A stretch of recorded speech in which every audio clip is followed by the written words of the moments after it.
Good morning students. Class 12 exercise 1.1 5 question हमने कल कर लिए थे। क्वेश्चन नंबर 6 कह रहा है so that the relation real number in the set 1 2 3। यहाँ पे जो ये रियल नंबर है, रियल नंबर्स में से भी 3 नंबर्स लिए गए हैं 1 2 3। इन्हें मैं रियल की जगह नेचुरल इंटीजर्स भी लिख सकता हूँ क्योंकि ये तीनों नंबर्स उसमें भी आते हैं। Given by r equal to 1, 2, 2, 1। ये हमें प्रूफ करना है कि this is symmetric neither reflexive not transitive. जैसा कि मैंने आपको कल भी बताया था कि रिफ्लेक्सिव के लिए क्या होना चाहिए, a, यानी कि जो संख्या आगे है वही संख्या पीछे होना चाहिए।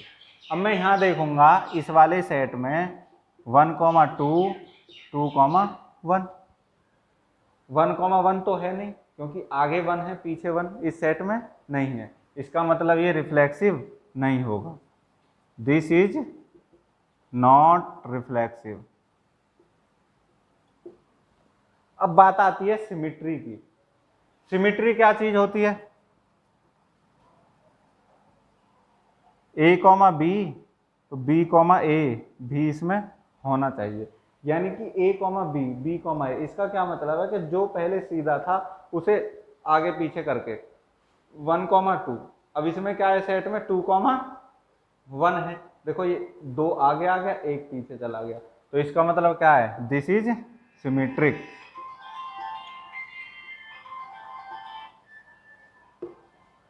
थर्ड कह रहा है ट्रांजिटिव। ट्रांजिटिव क्या होता है कि a, b से b, c ये दोनों चीज सेम। भाई a से b जा रहा है, b से c जा रहा है, तो इसका मतलब है उसे a से भी c जाना पड़ेगा। अब आपका ये क्वेश्चन देखिए 1, 2, 2, 1 ये दोनों तो सेम है, यहाँ तक तो बात सही थी। तो इसका मतलब 1, 1 जाना चाहिए, जबकि 1, 1 इसके अंदर नहीं है। इसका मतलब दिस इज नॉट ट्रांजिटिव। अब ये क्या हुआ कि ये रिफ्लेक्सिव है नहीं, सिमिट्री इसके अंदर है, ट्रांजिटिव नहीं है। इसका मतलब ये हमारा क्वेश्चन प्रूफ हो गया कि जो ये सेट है 1, 2, 2, 1 का is symmetric but neither reflexive not transitive. ठीक है, कोई दिक्कत नहीं। अगला क्वेश्चन करते हैं, क्वेश्चन नंबर 7।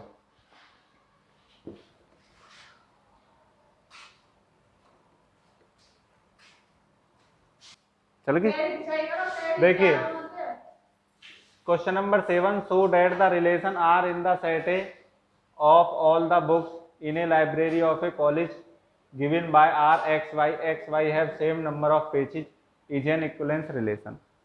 सबसे बड़ी बात यह है कि सबसे पहले ये बताइए मुझे इक्विवेलेंस रिलेशन होता क्या है। बेटा इक्विवेलेंस रिलेशन वो चीज है जिसमें रिफ्लेक्सिव भी होगा, सिमिट्री भी होगी, ट्रांजिटिव भी होगा। अगर किसी भी सेट में तीनों चीज हैं, ये रिफ्लेक्सिव, सिमिट्री और ट्रांजिटिव, इसका मतलब वो इक्विवेलेंस रिलेशन है। आइए इस क्वेश्चन में चेक करते हैं क्या ये इक्विवेलेंस रिलेशन है। सेट ए क्या है? Set of all books in a library of a college. ये जो है, जो इस कॉलेज में आपके में लाइब्रेरी है उसमें जितनी बुक है वो। अब इसमें से आर जो सेट है वो कह रहा है कि x, y ले लीजिए और x और y सेम पेजेस होने चाहिए। x and y have same pages. सही है। तो सेम पेजेस का मतलब कि जितने दो बुक मैंने अलग अलग ली, जितनी पहली में पेज हैं दूसरी में उतने ही पेज हैं। चेक करते हैं इसके लिए रिफ्लेक्सिव। अब x, जो y है, आपको पता है ये x, x भी तो लिख सकता हूँ। क्यों? क्योंकि जितना इसमें पेज है उतना ही इसमें, कोई इसमें मान लीजिए a पेज है तो इसमें भी a पेज है, तो इसका मतलब दोनों सेम हुए नहीं हुए? इसका मतलब ये क्या हुआ, रिफ्लेक्सिव तो है। अब सिमेट्रिक चेक करता हूं,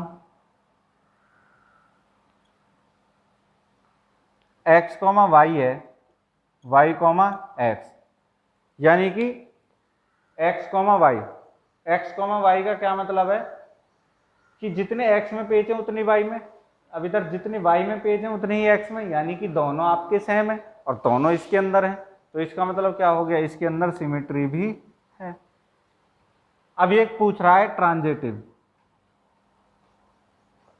मान के चलिए x, y, जितने x में पेज है उतने y में पेज है, जितने y में पेज हैं उतने z में पेज हैं, इसका मतलब जितने x में पेज होंगे उतने ही पेज z में होने चाहिए। इस सही बात है, क्योंकि x और y दोनों बराबर है, y और z बराबर है, इसका मतलब x और z बराबर होने चाहिए, इसका मतलब ये ट्रांजिटिव भी है। ये रिफ्लेक्सिव है, ये सिमेट्रिक है, ये ट्रांजिटिव भी है, इसका मतलब क्या है कि ये इक्विवेलेंस रिलेशन है, इक्विवेलेंस रिलेशन है। क्यों? क्योंकि ये तीनों चीज हैं, reflexive, symmetric, transitive. This is reflexive, symmetric and transitive, so it is equivalence relation। सही है। क्वेश्चन नंबर 7 के बाद क्वेश्चन नंबर 8 भी आपका इसी तरह का है, क्वेश्चन नंबर 9 भी इसी तरह का है, क्वेश्चन नंबर 10 भी इसी टाइप का है। अगर आपको इन क्वेश्चंस में 8, 9, 10 में से कोई भी क्वेश्चंस नहीं होता है तो वीडियो में जाइए, कमेंट मारिए, मैं अगले वीडियो में आपको इसका सॉल्यूशन दूंगा। Thank you.